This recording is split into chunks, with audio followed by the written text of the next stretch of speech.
이번 한 주간은 고난 주간이고 또 특별 새벽 기도회를 갖고 있는데 저녁에도 참여한 여러분들 변함없이 새벽 기도 오시고 또 한 주간 고난에 동참하는 마음으로 기도회에 참여를 해서 하나님의 큰 은혜가 넘치는 시간이 될 수 있기를 바랍니다. 특별히 하루에 가능하면 한 끼라도 금식도 하고 또 미디어 금식이나 인터넷 금식이나 이런 것들을 우리가 좀 절제를 하면서 주님의 고난에 참여한다 이런 심정으로 참여를 해 주시면 감사하겠습니다. 오늘 이 시간에 우리 지난주에 이어서 우리 노아 홍수에 관한 부분을 다루도록 하겠습니다. 오늘 본문에서 제가 두 가지 말씀을 드리고 싶습니다. 노아 홍수는 과연 어떤 것인가? 이 언약의 관점에서 말씀을 좀 생각하려고 하는 것이고 또 노아와 그의 가족들이 방주에 들어가 있을 그때에 어떻게 지냈을까? 이런 부분을 한번 생각해 보려고 합니다. 우선 홍수 심판에 비가 며칠간 내렸다라고 기록을 하고 있습니까? 이 부분에 대하여 우리 7장 12절을 한번 보겠습니다. 7장 12절 우리 같이 읽겠습니다.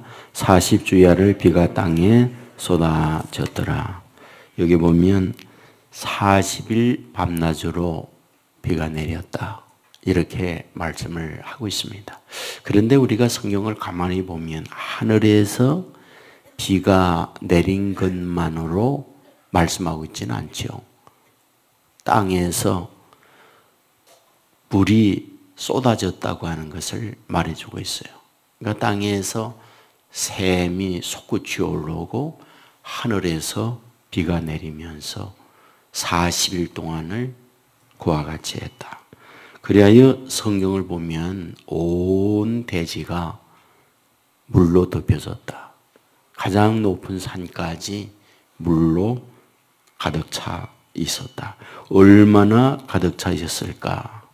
우리 8장 3절을 한번 읽겠습니다. 8장 3절 물이 땅에서 물러가고 점점 물러가서 150일 후에 줄어들고 150일 동안 넘쳐 흘렸어요. 그리고 그때부터 물이 줄어들고 있는 것을 보게 됩니다. 자, 그렇다고 한다면 이제 노아의 8 식구가 방주에 들어가고 그리고 방주에서 나올 때까지 며칠간을 방주 안에 들어가 있었을까 하는 문제입니다.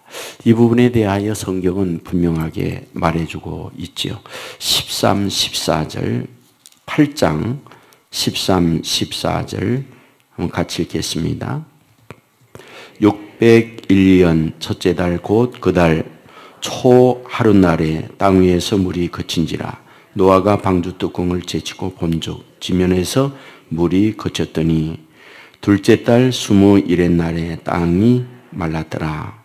지금 여기에서 601년 이것은 어디 기준을 두고 있는가? 그 기준은 노아의 나이입니다. 그러니까 노아가 방주에 들어가고 그 다음에 하나님께서 비를 내릴 그때 언제였느냐? 그게 7장 11절에 나와 있어요. 우리 7장 11절을 한번 보겠습니다. 시작. 노아가 600세 되던 해 둘째 달 곧 그 달 11의 날이라. 그날에 큰 기품의 샘들이 터지며 하늘의 창문들이 열려. 그러니까 노아가 방주에 들어가던 때가 언제냐? 600세 되던 둘째 달 그 달 11의 날에 들어갔다. 그리고 거기에서 나오던 그때 언제 나오게 되느냐? 601년 지금 우리가 보고 있는 이 말씀에서 보고 있는 거죠. 자, 우리는 여기서 몇 년을 들어가 있었는가 계산을 해보면 정확하게 1년 17일간 방주 안에 있던 걸로 계산이 나와요.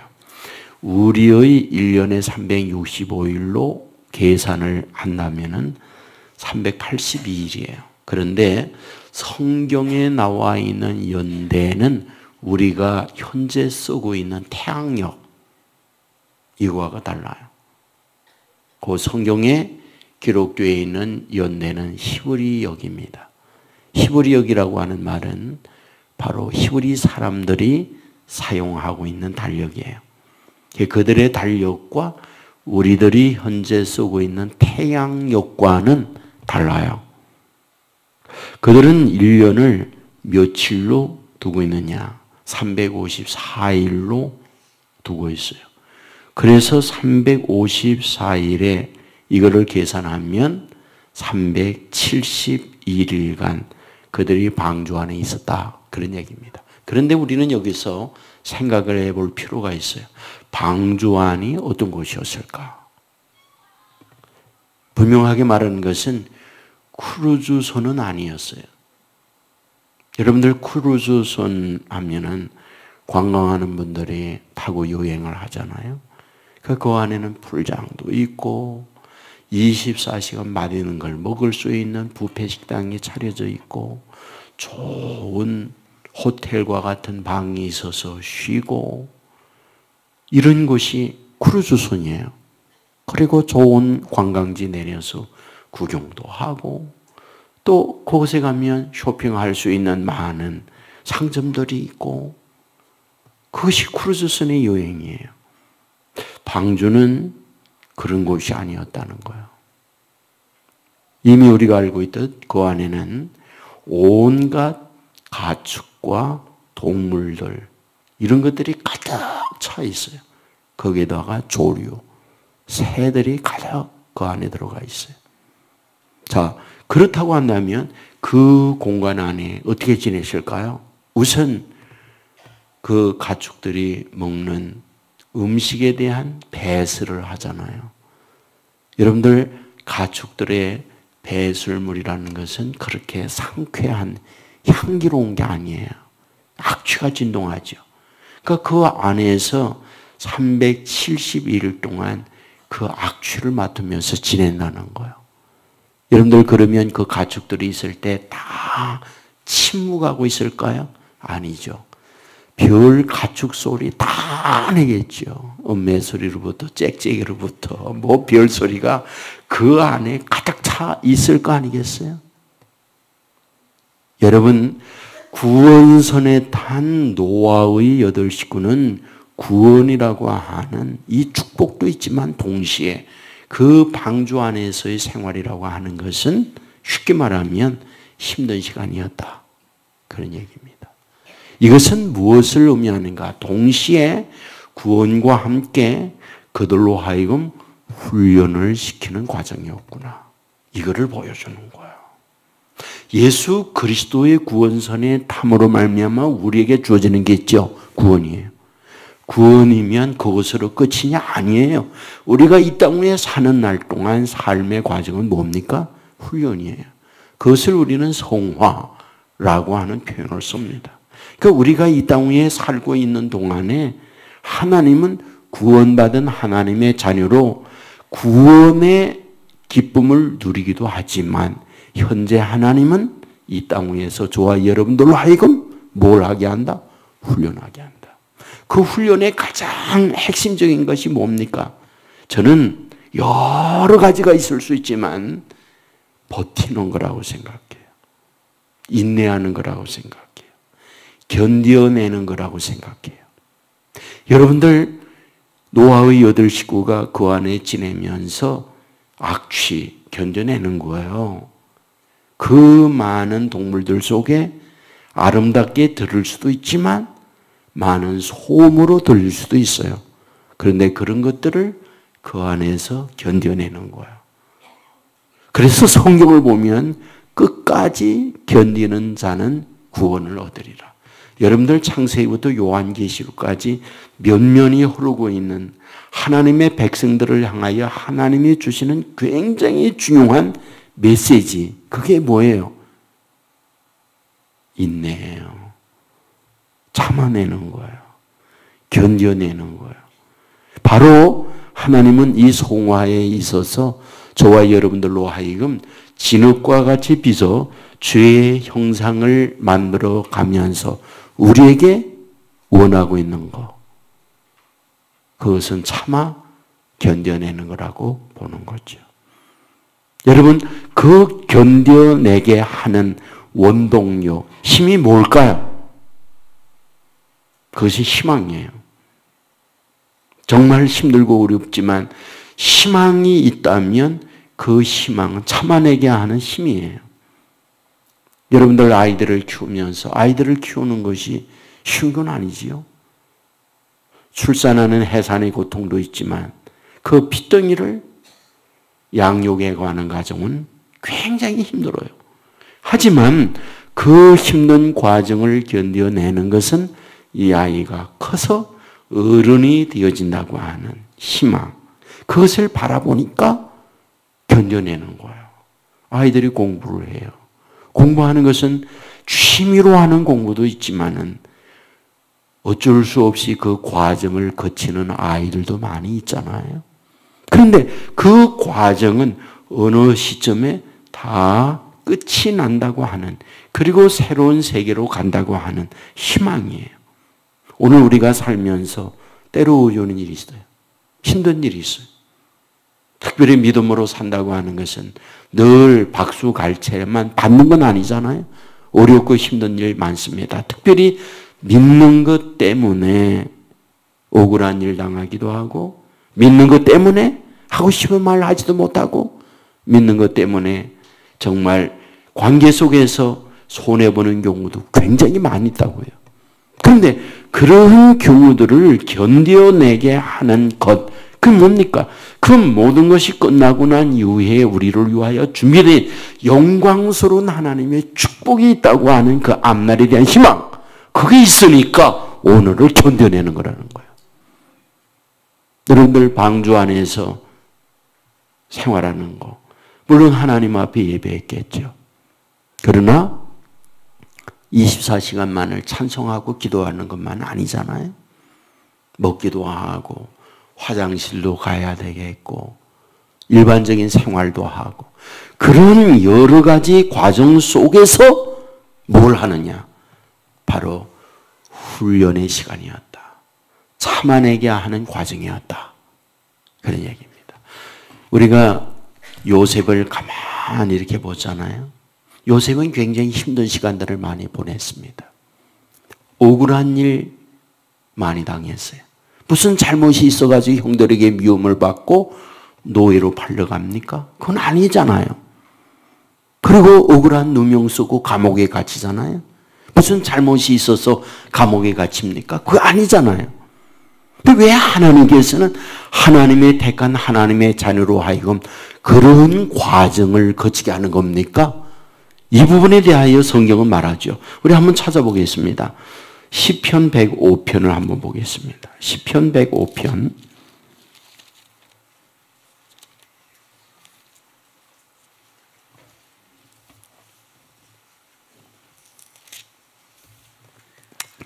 우리 17절부터 19절까지 한번 읽겠는데, 시편 105편 17절 880면에 있습니다. 구약. 같이 한번 읽겠습니다. 그가 한 사람을 앞서 보내셨으며 요셉이 종으로 팔렸도다. 그의 발은 착고를 차고 그의 몸은 쇠사슬에 매었으니 곧 여호와의 말씀이 응할 때까지라. 그의 말씀이 그를 단련하였도다. 아멘. 여기 이제 요셉이 종으로 팔려가죠. 팔려갈 때 어떻게 했다? 발은 착고에 차였고 그의 몸은 어떠했다? 쇠사슬에 매였다는 거예요. 그러니까 요셉이 팔려갈 때 낙타 타고 간 게 아니라는 거죠. 그가 노예로 팔려갈 때에 짐승처럼 끌려간 거예요. 여기 있는 그대로 발은 착고에 차이고 몸은 쇠사슬에 매였어요. 그것만이 아니죠. 가서 누명 쓰고 감옥에 또 갇힙니다. 그곳에 매질도 당하고 얼마나 그 과정 속에서 눈물 나는 아픔이 있었겠어요. 근데 왜 그랬을까? 하나님은 요셉을 누구보다 사랑하는데 왜 그 길을 가게 하는 걸까? 여기 말하죠. 그를 단련하는 거래요. 그를 훈련하는 거래요. 여러분, 그가 착고에 채이는 것만 계속되었다면 어떨까요? 누명 쓰고 감옥에 갇히는 것만 계속되었다면 어떨까요? 너무 힘들었겠죠. 그러나 착고에 풀어준 날이 있었고 누명 쓰고 감옥에서 나오는 날이 있었어요. 그게 희망이에요. 오늘 주의 백성들에게 있어서 다 이런 과정이 있는데 주의 백성들은 하나님께서 그런 과정을 통해서 뭐 하려고? 성화, 우리를 다듬는 거예요. 여러분에게 누군가가 괴롭습니까? 그것은 그 과정을 통해서 뭐 하려고? 저와 여러분들로 하여금 모난 부분 깨는 거예요. 패인 부분을 메우는 거예요. 여러분에게 늘 말씀드리잖아요. 우리들에게 하나님께서 가지고 오는 도구들을 보면은 주로 하나님의 백성들에게 쓰는 방법들이 있다고요. 뭔지 아세요? 우리로 하여금 가장 약한 부분, 어떻게 생각하면 이것 때문에 우리가 힘든 부분을 가지고 하나님은 와요. 무슨 얘기냐? 여러분들 돈에 약한 분들은 돈을 가지고 우리를 치는 거예요. 우리가 어떤 자존심이 있거나 그러면 하나님은 그 자존심을 가지고 와서 우리를 때리는 거예요. 우리로 하여금 정말 참아내지 못하게 하는 어떤 다혈질적 성품을 가지고 있는 사람들은 그러한 문제를 가지고 와서 우리를 치는 거예요.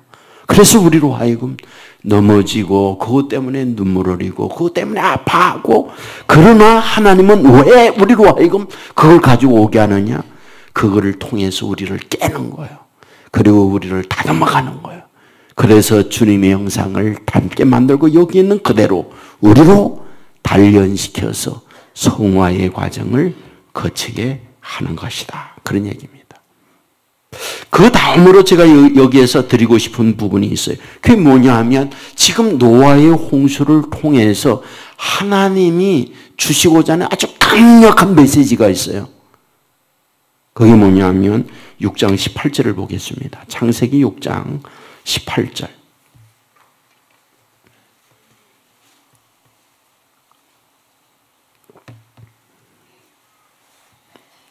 같이 읽겠습니다.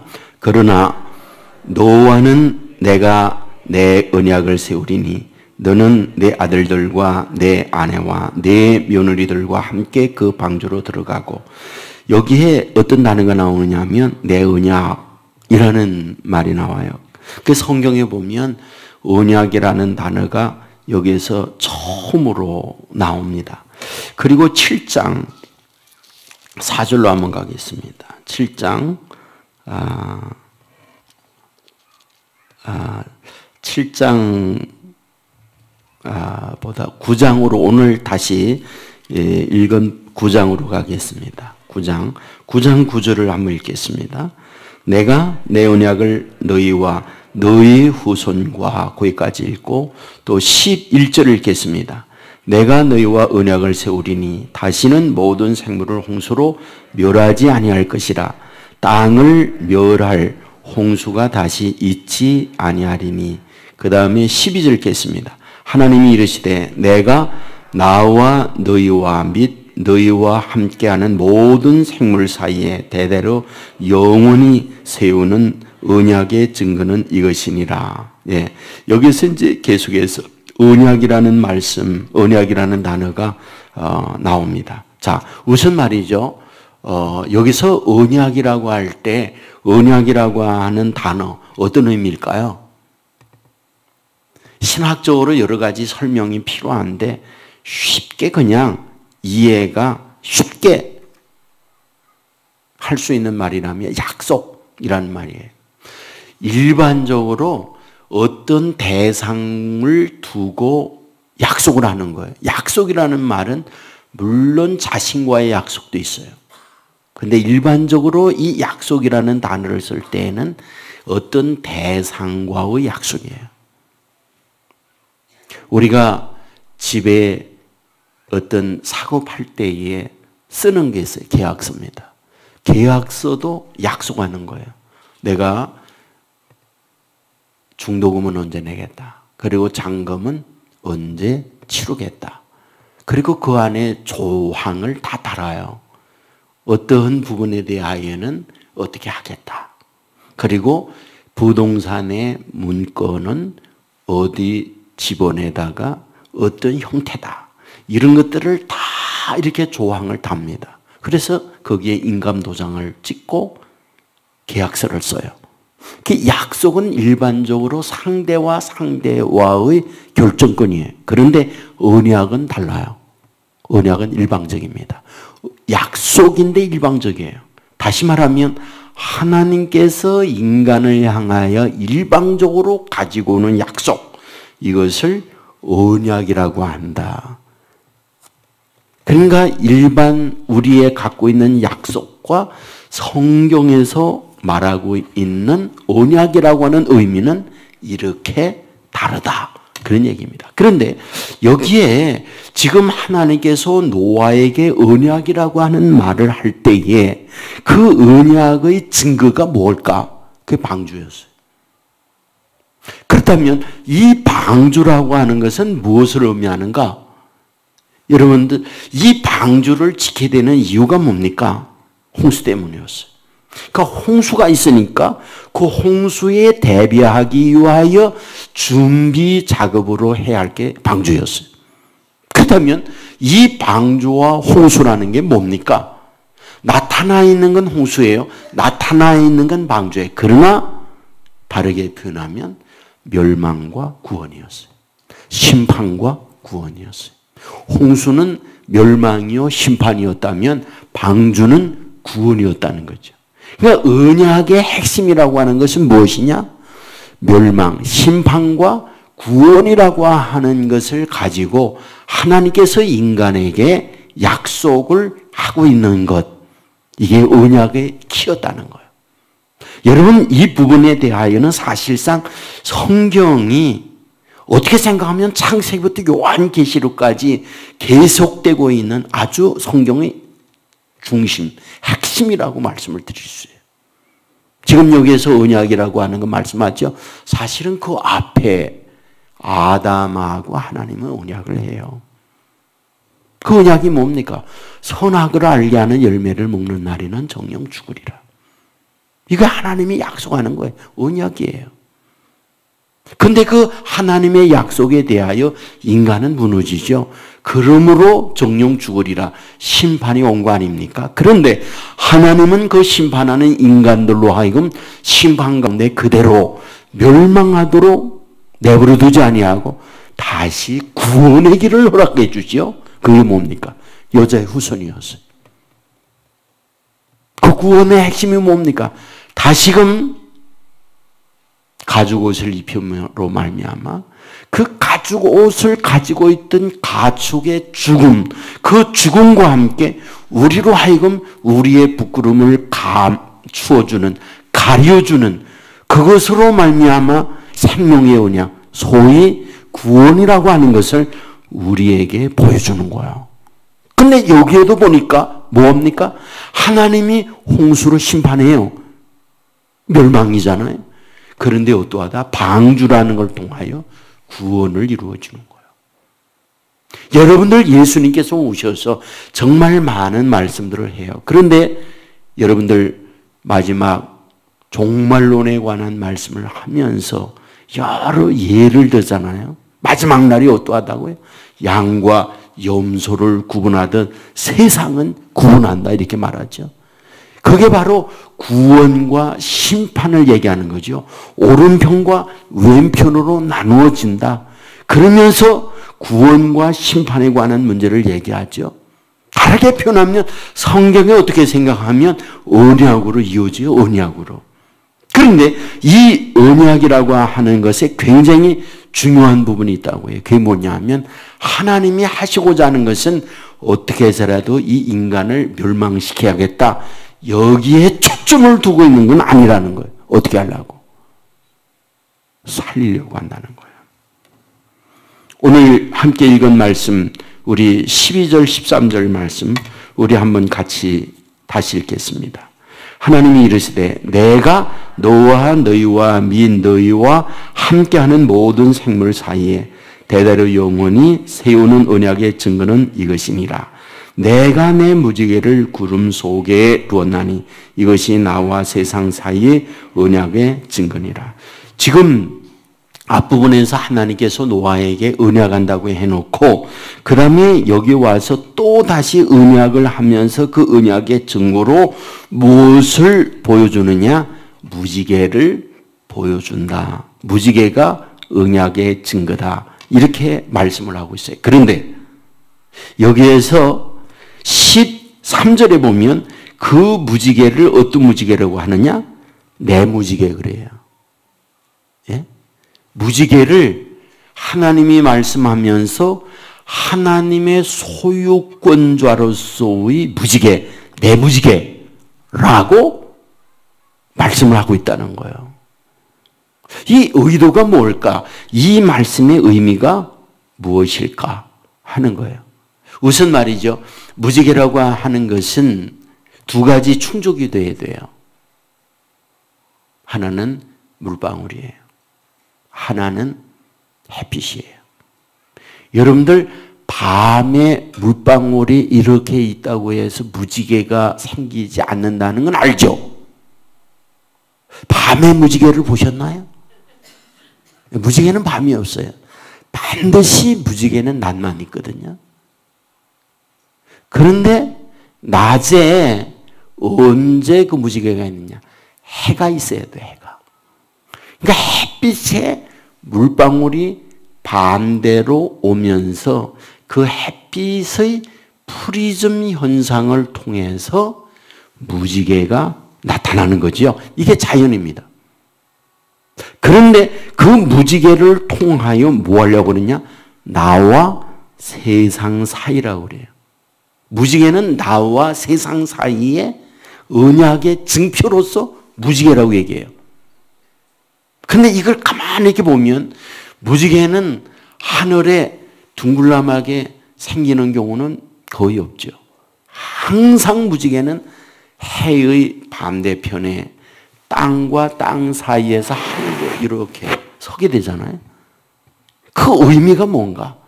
이 땅과 하늘로 연결되어지는 상징적 의미가 이 안에 있더라 그 말이에요. 그런데 이 말씀을 가만히 보면 계시록 4장 3절을 한번 보겠습니다. 계시록 4장 3절.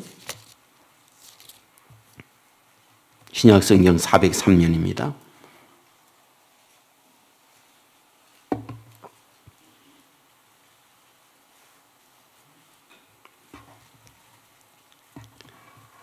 계시록 4장 3절 같이 읽겠습니다. 앉으신 이의 모양이 벼곡과 홍보석 같고 또 무지개가 있어 보좌에 둘렸는데 그 모양이 녹보석 같고. 자, 여기서 보면 여기 앉으신 예수님을 얘기해요. 예수님이 앉아 있습니다. 그런데 그 모양이 벼곡과 홍보석 같고 무지개가 있더라는 거예요. 예수님과 연결되어지면서 계시록에 왔더니 무지개와 연결되고 있어요. 그러면 여기에서 지금 무지개를 언약의 증거로서 나와 너 사이의 증거로 무지개를 보여주고 있는데 이것이 어떤 관계가 있는 건가? 저는 이 부분을 예수님의 그림자로서의 무지개라는 거예요. 예수님의 그림자로서 지금 여기에 무지개를 보여주고 있다. 그런 얘기입니다. 지금 여기에서 우리에게 말씀하려고 하는 핵심이 있어요. 여기서 지금 무지개를 보여주면서 하시는 말씀이 무엇이냐 하면 다시 물로 심판하지 않겠다는 거예요. 그래서 그 증거로서 무지개를 보여주고 있다는 거예요. 지금 이 방주라고 하는 것은 어떤 의미가 있느냐? 구원의 의미가 있다고 그랬어요. 그리고 홍수라는 게 뭐냐? 심판의 의미라고 그랬어요. 그런데 하나님께서 홍수로 말미암아 심판하고 방주로 말미암아 구원을 하는데 무지개를 보여주면서 뭘 얘기하느냐? 너와 나 사이에 언약의 증표로서 무지개를 보여준다. 그런데 이것은 뭐냐? 다시는 심판하지 않겠다.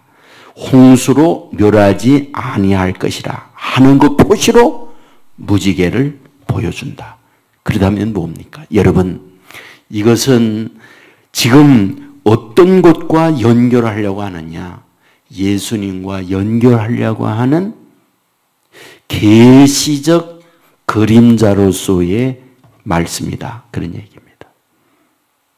지금 여기서 계속해서 언약이라는 말을 썼어요. 언약.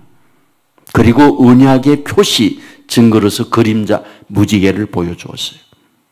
자, 그런데 한번 이 부분을 가지고 히브리서 7장 22절로 가겠습니다. 히브리서 7장 22절.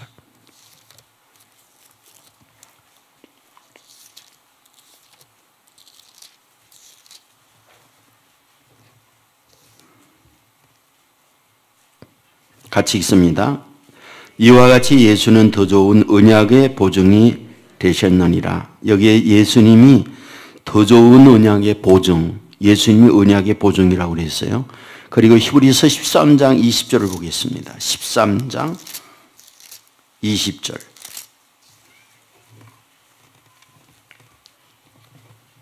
같이 읽습니다. 양들의 큰 목자이신 우리 주 예수를 영원한 언약의 피로 죽은 자 가운데서 이끌어내신 평강의 하나님이, 여기 보면 양들의 큰 목자이신 우리 주 예수를 영원한 언약의 피로, 예수님이 언약의 피다, 이렇게 말씀을 하고 있어요. 자, 그렇다고 한다면 여기서 말씀하고 있는 언약의 피, 이 부분에 대하여 바울은 고린도전서 11장, 우리가 잘 알고 있는 성찬 예식에 대한 말씀으로 여기에 연결되고 있죠. 히브리서 11장 25절 보겠습니다. 고린도전서 11장 25절, 277면입니다. 277면, 고린도전서 11장 25절, 시작. 식후에 또한 그와 같이 잔을 가지시고 이르시되 이 잔은 내 피로 세운 새 언약이니 이것을 행하여 마실 때마다 나를 기념하라 하셨으니, 이 잔, 내 피로 세운 새 언약이다. 새 언약을 얘기해요. 자, 예수님의 피를 얘기하면서 새 언약이라는 거예요. 새 언약. 이 부분에 대하여 우리 마태복음 26장으로 가겠습니다. 마태복음 26장 26절부터 28절까지를 보겠습니다. 신약성경 46면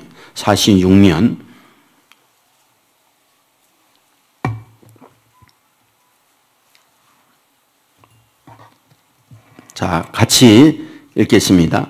그들이 먹을 때에 예수께서 떡을 가지사 축사하시고 떼어 제자들에게 주시며 이르시되 받아 먹으라, 이것은 내 몸이니라 하시고, 또 잔을 가지사 감사 기도하시고 그들에게 주시며 이르시되 너희가 다 이것을 마시라, 이것은 죄 사함을 얻게 하려고 많은 사람을 위하여 흘리는 바 나의 피 곧 언약의 피니라. 아멘.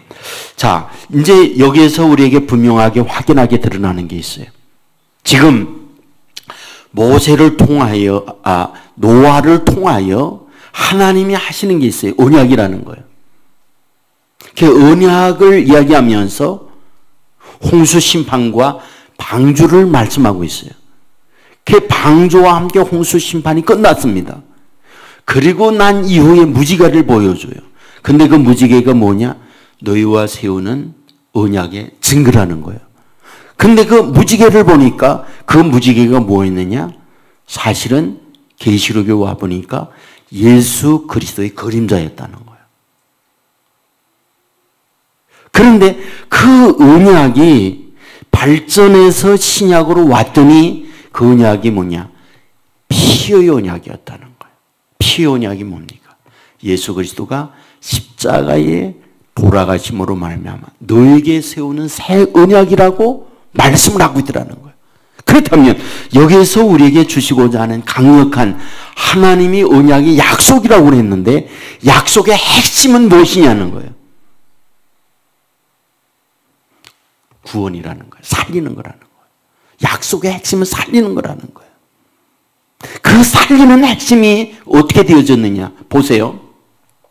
예수님은 하나님이에요. 근데 하나님이신 예수님이 사람이 되어 오셨어요. 뭐 하려고? 언약을 세우려고. 근데 그 언약의 핵심이 뭐였느냐? 십자가의 죽으심으로 피 흘림이었다는 거예요. 그러면 왜 십자가상에서 피 흘림의 죽으심을 하나님 자신이 감당하고 있느냐? 바로 홍수 심판과 함께 멸망당하는 인간으로 하여금 구원을 시키고자 하는 목적 때문에 그러했다는 거예요. 그렇다고 한다면 이 언약의 핵심은 어떠하느냐? 하나님이 어찌하든지 간에 죄의 심판으로 말미암아 멸망되어가는 우리들을 살려내고자 하는 것이 하나님의 일편단심에 우리를 향한 마음이더라 하는 걸 보여주는 말씀이라는 거예요. 어떻게 해서든지 우리를 살려내고자 하는 하나님의 간절한 소원이고 우리를 향한 하나님의 뜻이라는 거예요.